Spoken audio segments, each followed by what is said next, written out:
मेरा नाम सैयद जाफ़र हुसैन। मैं elevate high school and junior college में हिंदी अध्यापक हूँ। आज हम 6वीं कक्षा का 9वां पाठ नादान दोस्त। ये नादान दोस्त कौन है, क्या है ये नादानगीपन, उसके बारे में अपन देखेंगे। यहाँ पे है केशव। पहला जो है वो केशव, इसके बारे में देखने। केशव के घर कार्निस के ऊपर एक चिड़िया ने अंडे दिए थे। केशव के घर में एक कार्निस है, वो कार्निस के ऊपर चिड़िया अंडे दिए थे। केशव और उसकी बहन श्यामा दोनों बड़े ध्यान से चिड़िया को वहाँ आते जाते देखा करते। केशव और उसकी बहन श्यामा ये दो जने ये चिड़िया को आते जाते देखते थे। सवेरे दोनों आंखें मलते कार्निस के सामने पहुंच जाते और चिड़ा और चिड़िया दोनों को वहाँ बैठा पाते। सुबह उठते पहले इन लोगों का काम है ये चिड़ी और चिड़िया को देखना, और ये चिड़ी और चिड़िया दोनों वहाँ पे यानी कार्निस के ऊपर बैठे हुए रहते थे। उनको देखने में दोनों बच्चों को ना मालूम क्या मज़ा मिलता। दूध और जलेबी की सूद भी ना रहती थी। ये दो चिड़ी और चिड़िया को देखने में उन लोगों को क्या मज़ा मिलता ये तो नहीं मालूम, लेकिन दूध और जलेबी अगर से छोड़ भी देंगे उसका मज़ा भी नहीं लेंगे। लेकिन पहले ये बच्चों को देखने के लिए ये दोनों आते। दोनों के दिल में तरह तरह के सवाल उठते। ये दोनों के दिल में कई किस्म के सवाल उठ रहे। अंडे कितने बड़े होंगे, ये चिड़िया के अंडे कितने बड़े होंगे, किस रंग के होंगे और कितने होंगे, क्या खाते होंगे, इनमें से बच्चे किस तरह निकल आएंगे, ये अंडों में से बच्चे किस तरीके से बाहर निकल आएंगे। ये दो सवाल केशव और श्यामा के मन में उठते हुए आते थे। बच्चों के पर कैसे निकलेंगे, और सवाल ये भी था बच्चों के पर कैसे निकलेंगे और घोंसला कैसा है। ये सवालों में इन लोग डूबे हुए रहते थे। लेकिन इन बातों का जवाब देने वाला कोई नहीं है। लेकिन सिर्फ ये दो जने सोच लेते थे इसका आंसर देने वाला, इसको कोई बताने वाले तो कोई नहीं है इसके बारे में। ना अम्मा को घर के काम धंधे से फुर्सत थी, ना बाबूजी को पढ़ने लिखने से, ना इनकी मम्मी को टाइम नहीं था और इनके पिताजी को टाइम नहीं था। दोनों बच्चे आपस ही में सवाल जवाब करके अपने दिल को तसल्ली दे लिया करते थे। ये दोनों बच्चे आपस में इन लोग सवाल कर लेते थे, अपने दिल को तसल्ली दे लेते हुए रहते थे। श्यामा कहती, क्या भैया बच्चे निकल के फुर्र से उड़ जाएंगे। श्यामा का सवाल था, उनके भैया से पूछ रही, क्या भैया ये अंडों में से बच्चे निकल के फुर्र बोल के उड़ जाएंगे क्या। केशव विद्वान जैसा गर्व से कहता, नहीं रे पगली, पहले पर निकलेंगे, बगैर परों के बेचारे कैसे उड़ेंगे।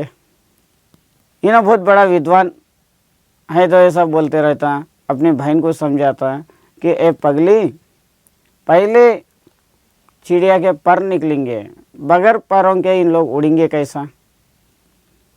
श्यामा, बच्चे को क्या खिलाएगी बेचारी, अगर तो बच्चे पैदा हुए तो कैसा क्या खिलाएंगी, अंडे में से बच्चे निकले तो उसे क्या खिलाएंगे। केशव इस पेचीदा सवाल का जवाब कुछ ना दे सकता था। अब ऐसे उल्टे सीधे सवालों का जवाब नहीं दे सकते थे। इस तरह 3-4 दिन गुजर गए। इस तरीके से इन लोगों ने सवाल कर लेना, बच्चों को देखना, चिड़िया और चिड़िया को देखना और इसके अंडों को इस तरीके से देखते हुए सिर्फ सवाल कर लेते हुए 4 दिन गुजर गए। दोनों बच्चों की जिज्ञासा दिन ब दिन बढ़ती जाती थी और इन लोगों की हर रोज़ कुछ ना कुछ जानकारी निकालना बल्कि ख्वाहिश इन लोगों में बढ़ती जाती थी। अंडों को देखने के लिए वे अधूरी हो उठे। ये चिड़िया के अंडों को देखने के लिए इन लोग ज़रा उछल रहे थे। उन्होंने अनुमान लगाया कि अब ज़रूर बच्चे निकल गए होंगे। अब उन लोगों ने ये सोच लिए कि ज़रूर अब तो बच्चे निकल गए होंगे। बच्चों के चारे का सवाल अब उनके सामने आ खड़ा हुआ। अब बच्चे तो निकल गए होंगे, अब उसको चारा क्या डालना है, अब ये सवाल ये बच्चों के दिल में उठा। चिड़िया बेचारी इतना दाना कहाँ से पाएगी कि सारे बच्चों का पेट भरे। सिर्फ ये छोटी सी चिड़िया अपने बच्चों को खिलाने के लिए चारा कहाँ से लाएंगी? वो तो बेचारी छोटी है। गरीब बच्चे भूख के मारे चूं चूं करके मर जाएंगे। ये जो बच्चे हैं, छोटे से बच्चे चूं चूं बोल के मर जाएंगे। इस मुसीबत का अंदाज़ा करके दोनों घबरा उठे। इसका अंदाज़ा करके दोनों परेशान हो गए। दोनों ने फैसला किया कि कार्निस पर थोड़ा सा दाना रख दिया जाए। अब ये 2 जने सोच लिए कि कार्निस के ऊपर कुछ ना कुछ थोड़ा दाना डाल देंगे। श्यामा खुश होकर बोली, तब तो चिड़िया को चारे के लिए कहीं उड़कर ना जा पड़ेगा ना। अब क्या है, श्यामा बोल रही, पैसा तो अपन दाना डाल देंगे तो चिड़िया अब दाने के लिए कहाँ भी नहीं उड़ सकेंगी। केशव, नहीं, तब क्यों जाएगी? नहीं, अगर से अपन दाना डाले तो न क्यों जाएंगे? श्यामा, क्यों भैया, बच्चों को धूप ना लगती होगी? श्यामा फिर भैया से सवाल कर रही, क्या भैया बच्चों को धूप लग रही होंगी? केशव का ध्यान इस तकलीफ की तरफ ना गया था। ये सूरज की रोशनी बच्चों के ऊपर पड़ती बोल के नहीं सोचे थे। बोला, ज़रूर तकलीफ़ हो रही होगी, बेचारों को डायरेक्ट सूरज की रोशनी मारने से तकलीफ़ हो रही होंगी, बेचारे प्यास के मारे तड़पते होंगे। और ये चिड़िया के बच्चों को प्यास लग रही होंगी, उन लोग तड़प रहे होंगे। ऊपर छाया भी तो कोई नहीं, ऊपर तो कुछ शैडो, छाया कुछ भी नहीं है, बेचारों को धूप तो लग रही होंगी। केशव ने पत्थर की प्याली का तेल चुपके से ज़मीन पर गिरा दिया और उसे खूब साफ करके उसमें पानी भरा।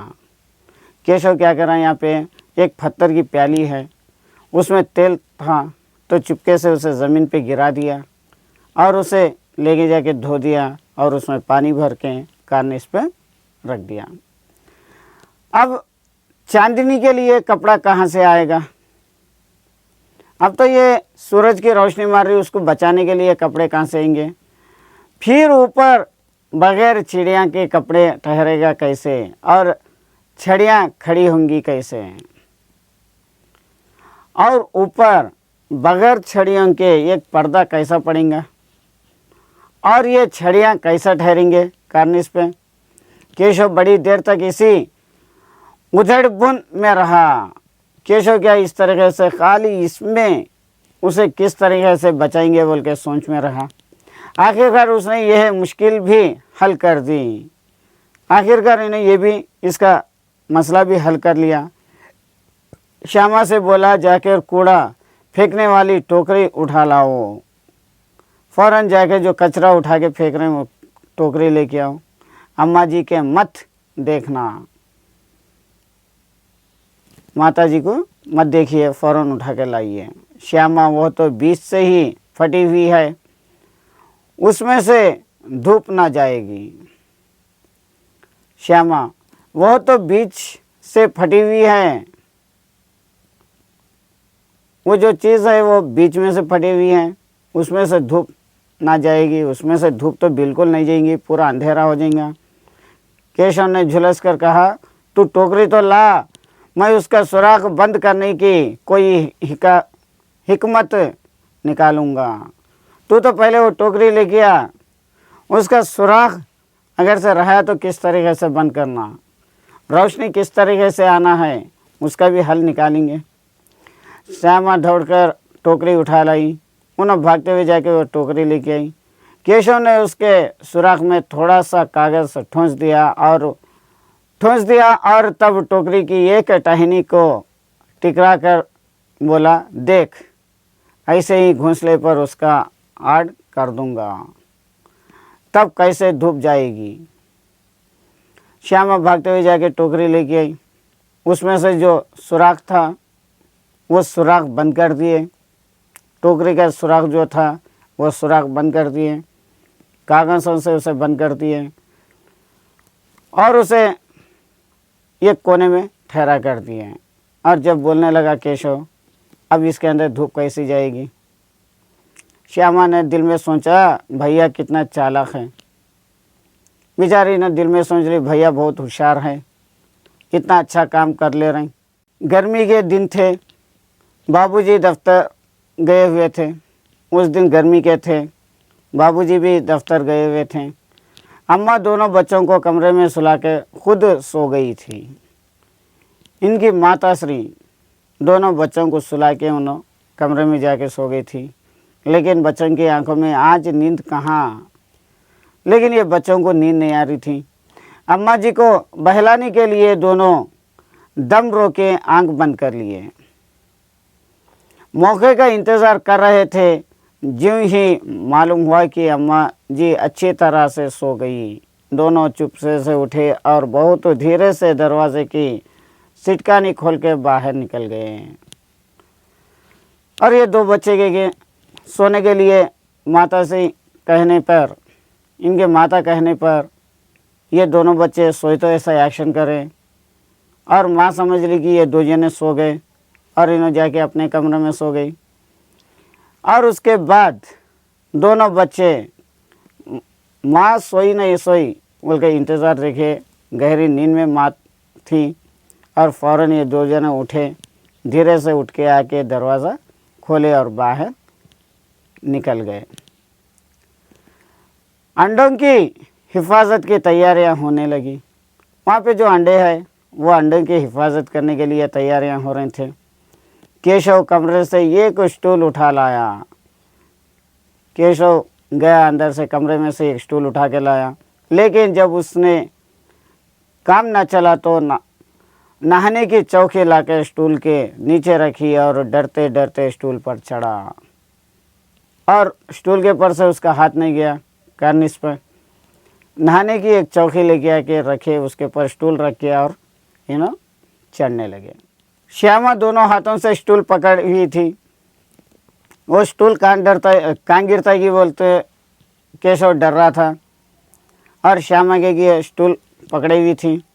स्टूल चारों टांगे बराबर ना होने के कारण जिस पड़ती थी यह उसका दिल जानता था। जैसे कि वो स्टूल बराबर नहीं रहने की वजह से वो थोड़ा बहुत हिलते डरता हुआ था। दोनों हाथों से कार्निश पकड़ लेता और श्यामा को दबी आवाज़ से डांटता, अच्छी तरह पकड़ वरना उतर के बहुत मारूंगा। ज़रा स्टूल हिलते डरता था, कार्निश की दीवार को पकड़ लेता था और बहन को डांटता था, अच्छी तरह से पकड़ नहीं तो नीचे उतर कर मारूंगा। मगर बेचारी श्यामा का दिल तो ऊपर कार्निश पर था, लेकिन बेचारी ये छोटी बहन का दिल पूरा एक कार्निश पर अंडे कैसे है देखने में था। बार बार उसका ध्यान उधर चला जाता और हाथ ढीले पड़ते। बार बार उसका नज़र पूरी वो अंडों के पर जाती और यहाँ पे स्टूल हिलते रहता, हाथ ढीले पड़े हुए रहते। केशव ने जो ही कार्निश पर हाथ रखा दोनों चिड़ियाँ उड़ गई। केशव जैसे कि कार्निश के पर हाथ रखा ये दो चिड़ियाँ उड़ गई। केशव ने देखा कार्निश पर थोड़े तिनके बिछे हुए हैं और उन पर 3 अंडे पड़े हुए हैं। केशव ऊपर चढ़ के देखा तो कार्निश के पर थोड़े तिनके यानी टुकड़े पड़े हुए हैं और 3 अंडे दिए हुए हैं। जैसे घोंसले उनसे पेड़ों पर देखे थे, जैसे कि घोंसले पेड़ों के पर रहते उस तरीके से इन्हें यहाँ पे देखा, वैसा कोई घोंसला नहीं है। चारों तरफ देखा, लेकिन जो पेड़ के पर चिड़िया का घोंसला रहता वैसा घोंसला यहाँ पे कुछ भी नहीं है, खाली तिनके पड़े हुए हैं।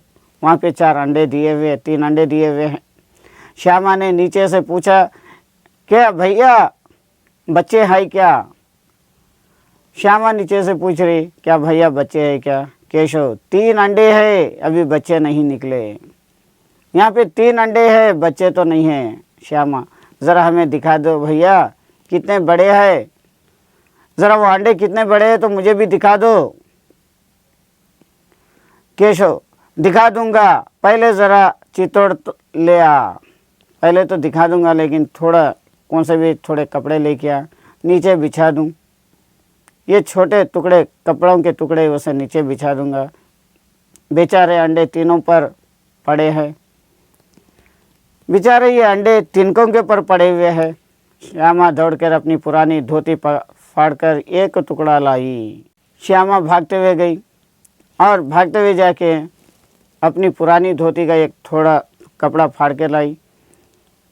केशव ने झुककर कपड़ा ले लिया, उसकी कई तरह करके उसे एक रद्दी बनाई और उसे तिनकों पर बिछाकर तीनों अंडे धीरे से उस पर रख दिया। केशव क्या करा, धीरे से झुका और वो कपड़े को ले लिया, उसे एक रद्दी के ऐसा बना के बिछा के वो तीनों अंडे उसके पर रख दिया।